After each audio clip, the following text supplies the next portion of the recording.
জামায়াত নিষিদ্ধ হওয়া প্রসঙ্গে দলটির আমির ডাক্তার শফিকুর রহমান দলীয় এক বিবৃতিতে বলেন, কোনো ষড়যন্ত্রই সত্যকে দমিয়ে রাখতে পারবে না ইনশাআল্লাহ।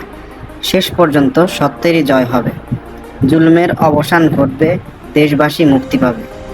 আমরা দলমতের ঊর্ধ্বে উঠে দেশপ্রেমিক সকল জনগণকে সাথে নিয়ে স্বৈরাচারের বিরুদ্ধে এই গণহত্যার প্রতিবাদে সোচ্চার হওয়ার জন্য উদাত্ত আহ্বান জানাচ্ছি। তিনি আরও বলেন, একটি রাজনৈতিক দল বা জোট অন্য একটি রাজনৈতিক দলের বিষয়ে কোনো সিদ্ধান্ত নিতে পারে না। বাংলাদেশের আইন ও সংবিধান কাউকে এই এখতিয়ার দেয়নি।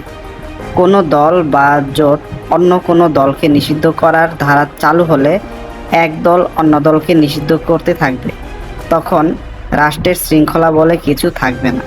ভিডিওটি ভালো লেগে থাকলে অবশ্যই লাইক, কমেন্ট এবং শেয়ার দিন। চ্যানেলটি সাবস্ক্রাইব করতে ভুলবেন না। ধন্যবাদ।